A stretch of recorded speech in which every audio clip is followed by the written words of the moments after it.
Hi! இன்றைக்கி மாங்காய் தொக்கு ஊறுகாய் ரொம்ப ஈஸியாக 1 வருஷம் ஆனாலும் கெட்டு போகாத மாதிரி சூப்பராக செய்யலாமா? வாங்க. மாங்காவை கழுவி துடைச்சிட்டு நல்லா துருவி எடுத்துக்கலாம்.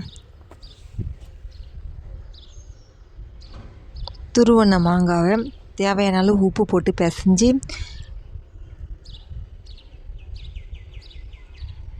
இப்போ நம்ம மாடியில் வச்சு ஒரு நாள் ஃபுல்லாக வெயிலில் காய வச்சிடலாங்க.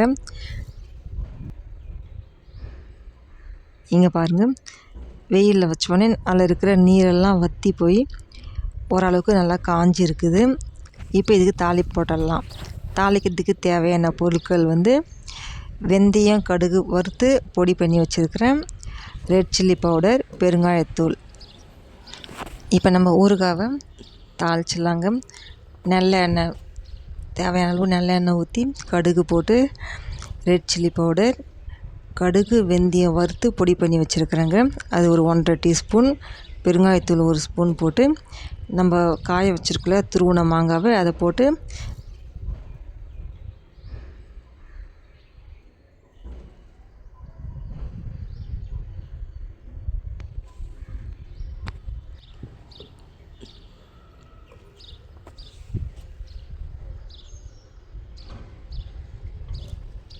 ரெண்டு நிமிஷம் சிம்மில் வச்சு கிளறி ஆஃப் பண்ணிடலாங்க. ஆறுனதுக்கப்புறம் ஒரு பாக்ஸில் மாற்றி ஒரு நாள் ஃபுல்லாக மறுபடியும் வெயிலில் வைக்கணுங்க.